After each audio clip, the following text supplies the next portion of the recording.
Magkagad ito. Huwag kang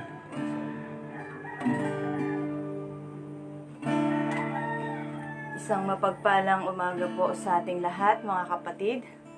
Muli tayo po ay mag-aaral ng salita ng Diyos. Ngunit bago po yon, tayo muna po ay mag-alay ng mga papuri sa ating Panginoon. Tayo po ay magpasalamat. Tayo po ay sumamba sa umagang ito. Parangalan po natin ang pangalan ng Panginoon. Itaas po natin ang pangalan ng Panginoon sa umagang ito.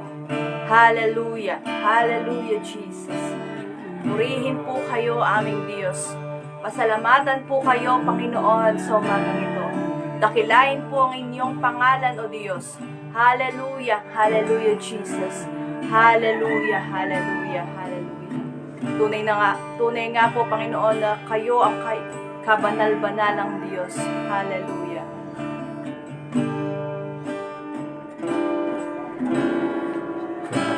Banal-banalang Diyos, walang katulad nyo. Lahat ng tuhod sa inyo ay luluhod.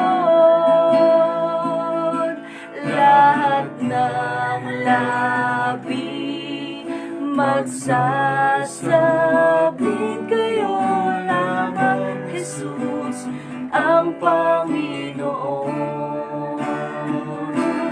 Kabanal-banalang Diyos, walang katulad nyo. Lahat ng tuhod sa inyo ay luluhod. Lahat ng labi magsasabing kayo lamang Jesus ang Panginoon. Kabanal-banalang Diyos, kabanal-banalang Diyos, walang katulad nyo. Lahat ng tuhod sa inyo ay luluhod. Lahat ng labi magsasabing kayo lamang Jesus ang Panginoon. Sa uling pagkakataon, kabanal-banalang Diyos, kabanal-banalang Diyos, walang katulad nyo. Lahat ng tuhod sa inyo ay luluhod. Siya nga po, Panginoon. Lahat ng labi magsasabi na kayo lamang ang Panginoon. Hallelujah! Sabi kayo lamang Jesus ang Panginoon. Lahat ng labi, lahat ng labi magsasabing kayo lamang Jesus ang Panginoon. Kayo lamang Jesus ang Panginoon. Kayo lamang Jesus. Kayo lamang Jesus ang Panginoon. Hallelujah, hallelujah, Jesus. Hallelujah, Lord, hallelujah. Salamat nga po sa inyo, Panginoon. Salamat po sa panibagong umaga. Salamat po sa panibagong lakas. Salamat po sa panibagong pag-asa na kayo lamang ang nagbibigay, Panginoon. Hallelujah, hallelujah. Purihin ang inyong dakilang pangalan, Panginoon. Patuloy, Panginoon, na naninikluhod po kami sa inyong harapan. Patuloy niyo po kami samahan sa pag-aaral po namin at pagbubulay ng inyong mga salita. Kayo po yung mataas, mapapurihan sa umaga pong ito. Itinatagubilin po namin sa inyo ang lahat sa pangalan ng aming Panginoong Jesus. Ang lahat po ay magsabi ng Amen, Amen, Amen. Purihin po ang Panginoon.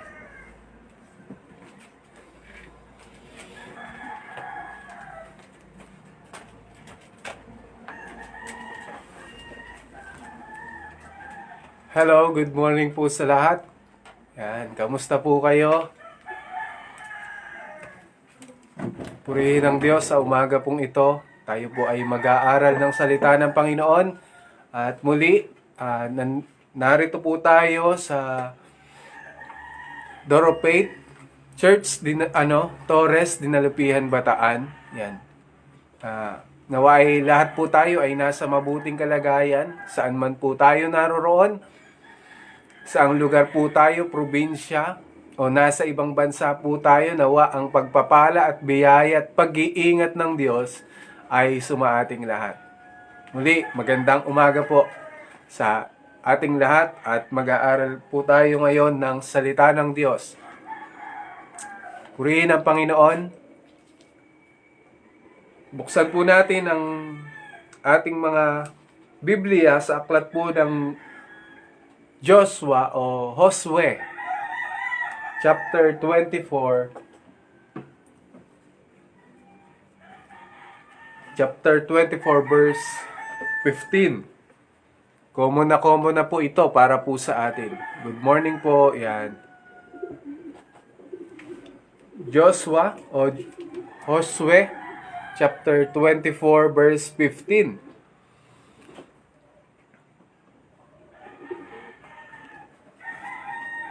Yan, atin pong basahin muli.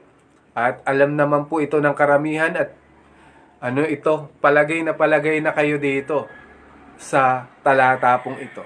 Pero samahan po tayo ng Panginoon sa oras na ito sa ating pag-aaral ng salita ng Panginoon.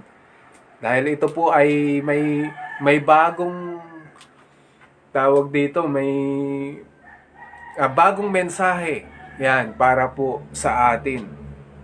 At ito ay hindi nakakasawa. Tama po ba? Na ang salita ng Diyos ay hindi nakakasawa.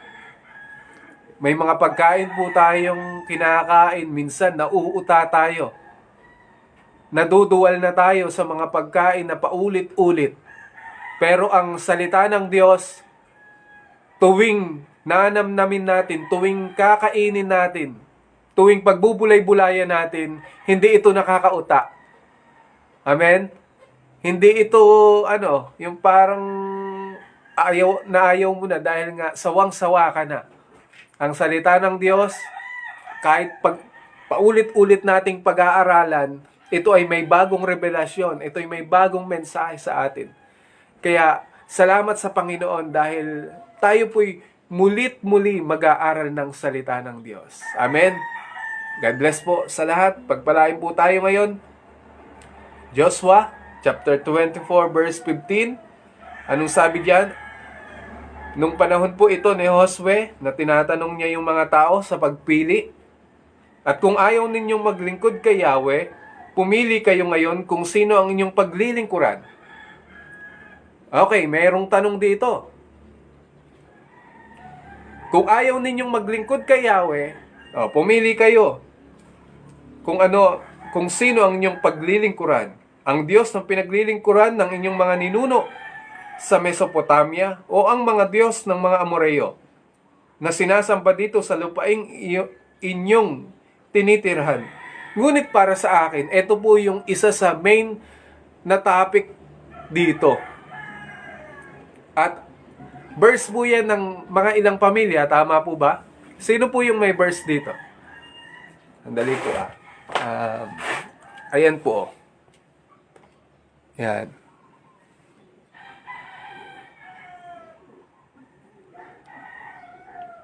Okay? Ito ang main point ng verse na ito. Anong sabi diyan? As for me and my house, we will serve the Lord. Sino ang may kataga na ganyan sa pamilya? Yan. Tayo po, sa mga nakarinig na nito, sa mga bago pa lang, medyo pa siya, hindi pa familiar. Pero halos tayo na nag-aaral ng salita ng Diyos, ito ay isa din sa paborito natin. Tama po ba? As for me and my house, we will serve the Lord. Yan po yung sinambit ni Josue. Meron na siyang declaration at desisyon na kanino maglilingkod sa Panginoon. Amen. Napili na agad niya na siya, at ang kanyang sambahayan maglilingkod kay Yahweh. Okay. Dito na po tayo sa topic natin. Ang sambahayan ay tumutukoy sa pinagsama-samang kabuuan ng pamilya nila. Yan. Kung bakit nagkaroon ng sambahayan? Kasi merong pamilya. Ngayon, pag-uusapan po natin yung pamilya na dinisenyo ng Panginoon. Lahat naman po tayo ay galing sa pamilya at merong pamilya. Amen? Tayo ay merong maliit na pamilya. Ito man ay iisa lang yung anak mo, ikaw na magulang. O kaya naman napakadami ninyo. Pinagpala yung pamilya na yan. Pamilya pa rin yan. At yan yung concern ng Panginoon sa atin. Simula't simula pa lang. Yan. Ang pamilya ay may plano ang Diyos at dinisenyo yan ng Diyos. Okay? Sabi dito, yan, ang pamilya ay malapit sa puso ng Diyos. In fact, siya nga ang bumuo nito. Yan.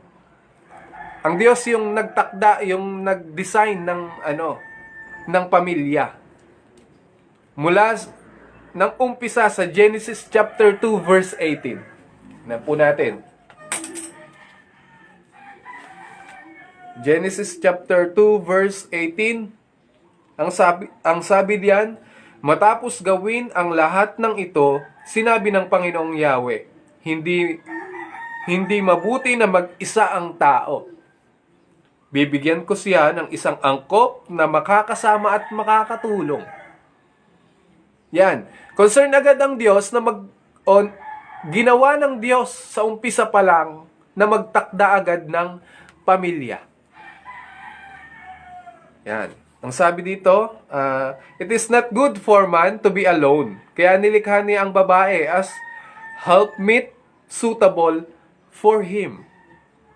At sa Genesis 1:28, ang sabi po dito, at sila'y pinagpala niya, sinabi niya, magpakarami kayo at punuin ninyo ng inyong mga anak ang buong daigdig, at kayo ang mamamahala nito. Bibigyan ko kayo ng kapangyarihan sa mga isda, tubig, sa mga ibon, sa himpapawid, at sa lahat ng mga hayop na nasa ibabaw ng lupa. Ulitin po natin sa aklat po ng Genesis 1:28, kasunod po nitong Genesis chapter 2 verse 18. At sila'y pinagpala niya, sinabi ni Yahweh, magpakarami kayo at punuin ninyo ng inyong mga anak ang buong daigdig, at kayo ang mamamahala nito. Ibig sabihin, dinisenyo agad ng Diyos sa umpisa pa lang, itinakda niya na magkaroon ng mag-asawa at the same time kasabay po nito yung pagkakaroon ng mga anak na tinatawag natin ngayong pamilya. Ayan, sa panahon ni Josue, magkakasamang pamilya yung kanilang sambahayan na tinawag. Ano desisyon nila? Maglilingkod kay Yahweh. At ang concern ng Diyos sa atin is maging maayos yung pamilya po natin. Tama po ba? Alam naman po natin sa mundo pong ito, sa ginagalawan po nating mundo, ang pamilya ay sira. Yan. Maraming pamilya ngayon ang sira sa maraming kadahilanan. Sa maraming kwento na aking naririnig, kapag umiidad na yung lalaki o yung may asawang lalaki o may asawang babae, kapag umiidad na sila, dun minsan nanlalamig, dun minsan nawawala yung pagmamahal. Maraming mga pamilya ngayon, o isa man po kayo ngayon, na tinatawag na broken family. Baka isa po kayo doon. O sino man po sa atin. Na sa mundo pong ito, marami ang hindi nagpapahalaga sa pamilya, which is, sa umpisa pa lang, concern na ang Diyos na maging maayos yung pamilya. Okay? At ito'y hindi binibigyang halaga ng marami. Even Christian, hindi pinahalagahan ang pamilya. Maraming mga tao o maaaring mga believer na minsan nalilimutan yung pamilya. Meron nga po tayong na-encounter paumanhin. Yan, kung marinig man niya ito. Pero ito po ay isa sa nag-push sa akin na patuloy pang mag-aral dun sa ganitong uri ng topic, yung pamilya. Na ang sabi niya, isa po itong believer, nawawala na daw siyang, tapos na yung ministry niya sa pamilya. Tapos na yung ministry sa family. Kaya hindi niya na masyadong iniintindi at inuunan na niya yung ministry. Mga kapatid, maling-mali yung ganitong uri ng pananaw sa buhay, prinsipyo sa buhay. Amen. Pinili niya yung ministry at hindi na niya ganong pinahalagahan tong pamilya. Ang sabi niya po kasi sa akin, tapos na yung ministry sa family. Pero naglilingkod po siya. Pero patuloy po siyang nagpapagamit sa Lord. Isang malaking question mark po para sa atin. Amen. Na ang Diyos, dinisenyo niya yung pamilya para maging maayos, para bigyan mo ng halaga, tapos, ang ginagawa ng karamihan is inuuna yung maraming bagay at hindi na pinahalagahan yung pamilya. Na para bagang ang nangyayari, hindi mo pinapahalagahan yung takda, yung create ng Lord.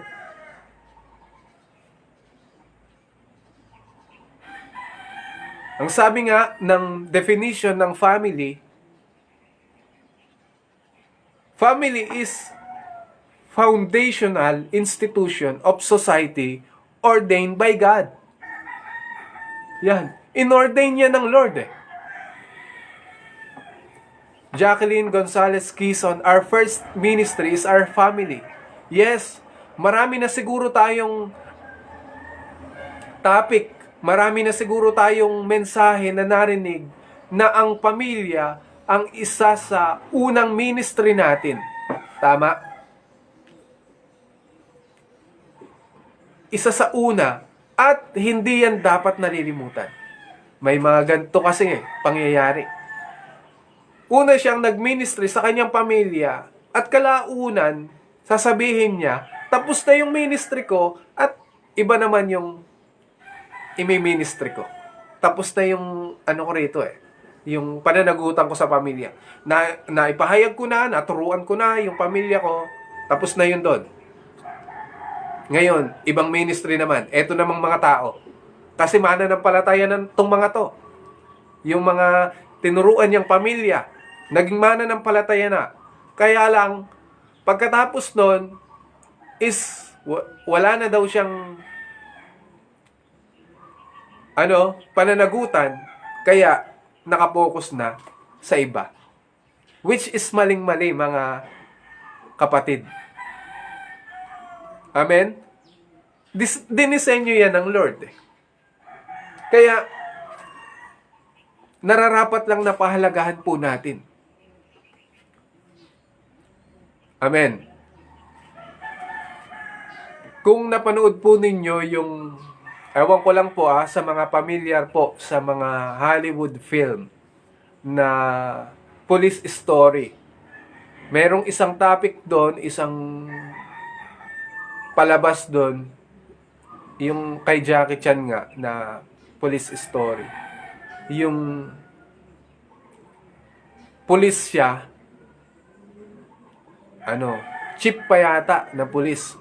Isa sa, yung pinakamataas sa kapulisan. Tapos yung anak niya is hindi niya inayos kahit yung asawa niya. So hindi niya pinahalagahan. Mas pinahalagahan niya yung pagiging hepe niya, yung pagiging pulis niya. At nalimutan na niya yung katungkulan niya sa anak niya. Pagka nakagawa ng mali yung anak, binubugbog, pinapalo, yan. Ganon yung ginawa niya sa anak niya. At tong anak niya is nagrebelde.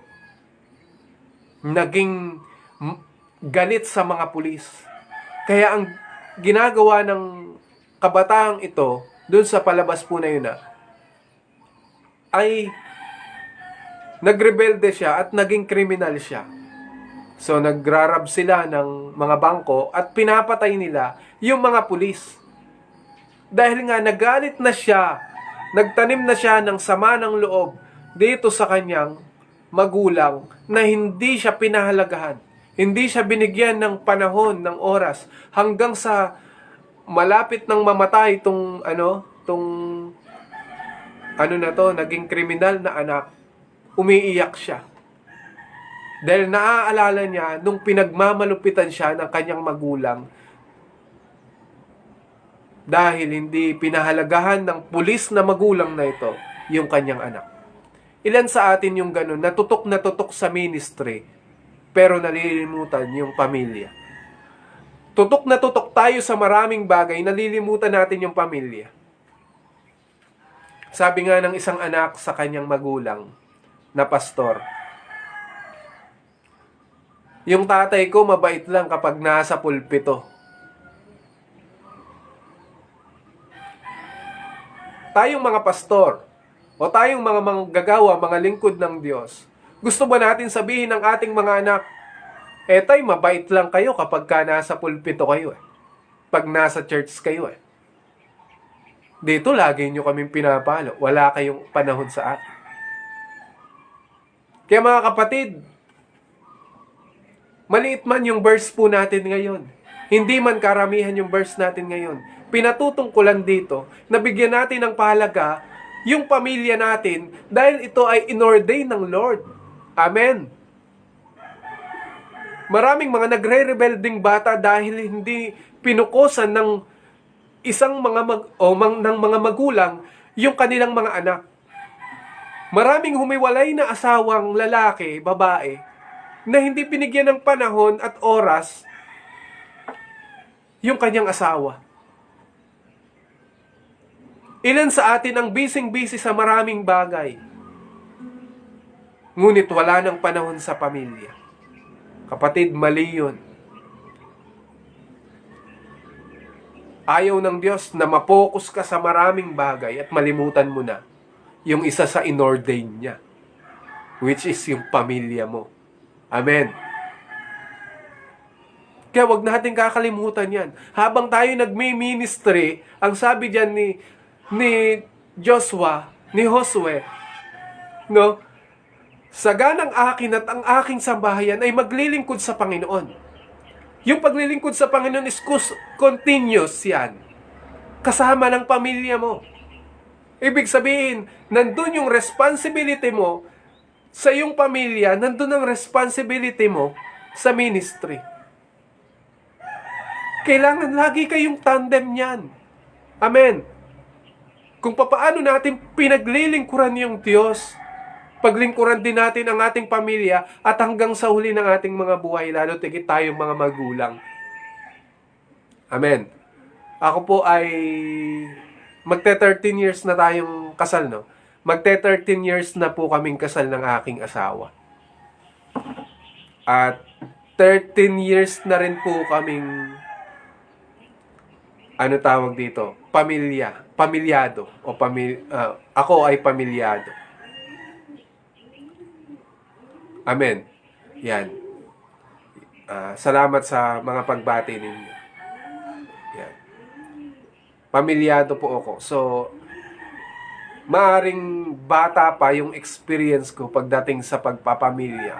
Pero hindi yung pananaw o prinsipyo ko ang ibinibigay ko sa inyo. Ang ibinibigay po natin na prinsipyo ay ang salita ng Diyos. At sinabi ko po ito sa nakakausap ko na wala na daw siyang ministry o tapos na yung ministry niya pala sa kanyang pamilya. Ang sabi ko, ang ibinibigay ko sa inyo at pinakikipaglaban ko ay ang salita ng Diyos. Amen. May mga kwento tayo na narinig na yung mga lingkod ng Panginoon ay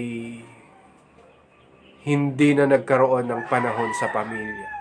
At hanggang sa isang araw, yung mga anak po nila, kasi nakikita po yan ng mga bata, yung mga anak nila is naging pariwara. Hindi nila alam. Nakikita nila yung kanilang mga anak na nakangiti sa kanila, pero paglabas ng bahay, yun na.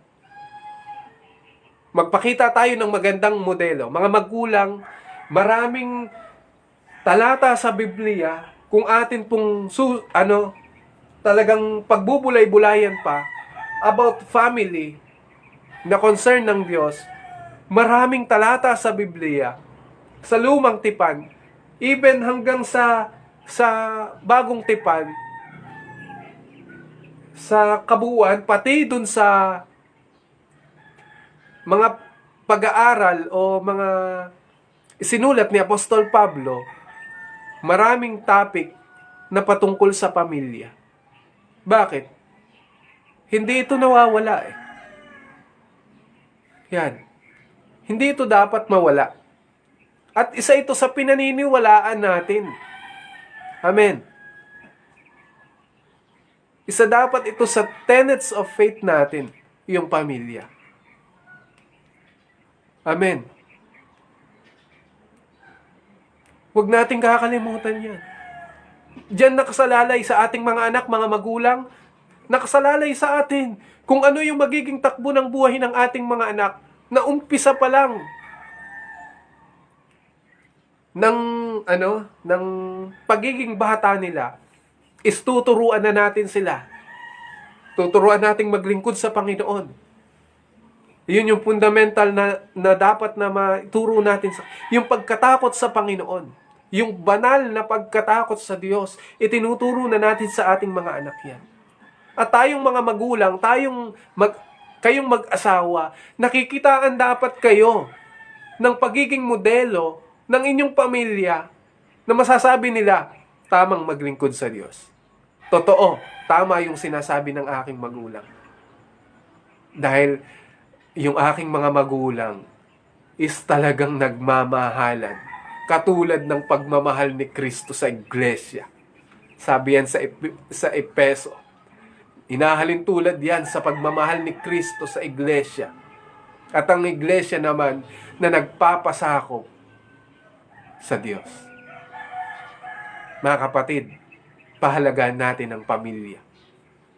Ang pamilya mo, pahalagahan mo yan. Dahil dinisenyo, inordain niya ng Lord. Nawa, sa susunod po, ay maitapik ko pa po ito ng maayos. Kung loloobin ng Panginoon na ma-schedule po tayo muli. Okay? Salamat sa Panginoon dahil tayo ay tinuturuan ng Panginoon araw-araw. So, maiksing topic lang ito. Kulang po yung oras po natin.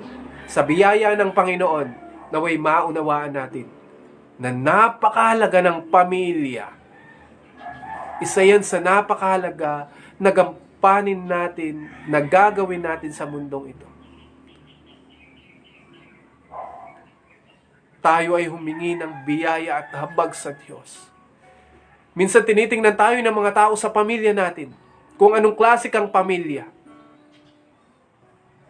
Oo, maaring isa sa iyong pamilya ay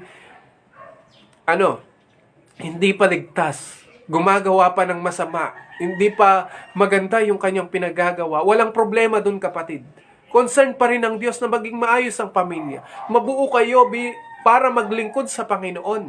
Magsama-sama tayo ng mga magkakapamilya na maglingkod sa Panginoon. Concern pa rin ng Diyos. Kumikilos pa rin ng Diyos sa asawa mo, sa anak mo, na hindi pa ligtas, na hindi pa naglilingkod sa Panginoon. Sa lolo at lola mo, sa pamangkin mo, sino man yan na concern. Concern ka sa kanilang kaluluwa, mas concern ng Diyos. At concern ng Diyos, hindi lamang sila maglingkod, kundi lahat kayong pamilya. Amen. Yun yung isa sa napili at tupak na desisyon na nagawa ni Josue. Ang maglingkod, ang kanyang pamilya, ang kanyang sambahayan sa Diyos. Kaya huwag tayong manghinawa.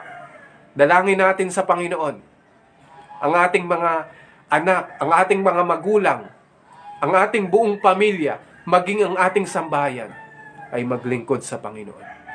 Makakilala sa Panginoon. Sa mga naglilingkod, sa mga workers, sa mga kapwa ko pastor, kapwa ko lingkod. Ang dalangin natin, di ba? Maranasan nila yung nararanasan natin. Amen. Kung papaano tayo naglilingkod sa Panginoon, ganun din ang mangyari sa kanila. Dahil walang katumbas na halaga yung paglilingkod natin sa Panginoon. Kaya naman, kung gusto nyong maahakay talaga sila, ipakita natin na pinahahalagahan din natin ang ating pamilya. Kaya sa mga kabataan, lagi nating itong itinuturo na huwag kang puro church kung hindi ka naman sumusunod sa iyong magulang. Kailangan susundin mo mga magulang mo. Kung ano inuutos nila, yung gawaing bahay, huwag kakalimutan yan. Hindi pwedeng active tayo sa simbahan. Ginagampanan lahat natin yung tungkulin, utos dito ng pastor. Pero hindi sinusunod yung magulang. Huwag nawang gawin yun na mga kabataan. Amen. Karangalan ay sa Panginoon. Karangalan ay sa Panginoon sa oras na ito na tayo ay basagin sa mga mali nating pananaw, mali nating prinsipyo at ang prinsipyo ng Diyos, prinsipyo ng Biblia na inordain niya ng Lord ang pamilya para maging maayos, para okay ka. Para sabihin ng mga tao, totoo talaga. Ito yung Diyos nila. Totoo ang Diyos nila. Dahil totoo yung pamilya nila. Ayos eh. Subukan mo na pag magulo ang pamilya ninyo. Nag-aaway-away kayo kahit kayo ang mga Kristiyano na. Sabihin, hindi totoong Kristiyano to. Malalait pa yung pangalan ng Panginoong Hesus. Mga kapatid, simulan nating baguhin. Kung tayo ay patuloy na nagmamahal sa ating pamilya, patuloy natin silang mahalin. Patuloy natin silang alagaan. Patuloy tayong mag-ministry sa ating pamilya. Maigsing topic po ito dahil may limitado yung oras po natin. Ganun pa man, samahan tayo ng Panginoon. May mga plano kayo sa inyong pamilya, may plano kayo sa inyong ministry. Ang pagpapala ng Diyos ay sumaating lahat. God bless po. Tayo po ay manalangin. Aming Diyos na mabuti, kami ay nagpapasalamat sa inyo. Tama, Panginoon, concern kayo sa pamilya ng bawat isa. Yan yung talagang ordain nyo, Panginoon. Lord, amin pong dinadalangin.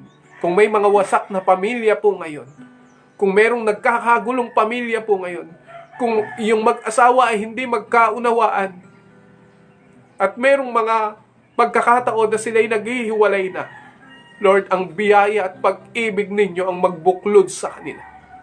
Dahil concern nyo na maging maayos yung mga pamilya po namin. Amin pong dinadalangin ng mga wasak na pamilya ay i-counsel po ninyo sa inyong biyaya. Gumawa kayo ng kaparaanan, Panginoon. Mga tao na gagamitin po ninyo para sila'y mag-ayos.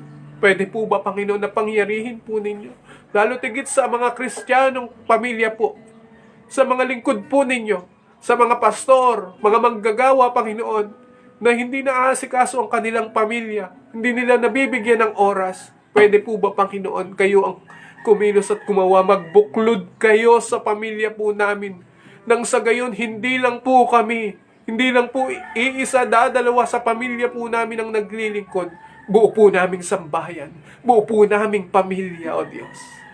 Purihin kayo, dakilain kayo sa oras na ito. Lord, samahan niyo kami, banal na Espiritu, kayong patuloy na kumilos sa aming mga buhay. Pagpapalat biyaya ay sumaamin. Ibinabalik po namin sa iyo sa oras na ito ang karangalan, kadakilaan at kapangyarihan sa inyong pangalan.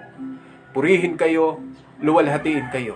Ito pong aming panalangin ng may pag-aangkin at pagdedeklara sa pangalan ng Panginoong Jesucristo. Ang lahat magsabi ng Amen. Yan. Purihin ang Panginoon. God bless po. Keep safe po sa lahat.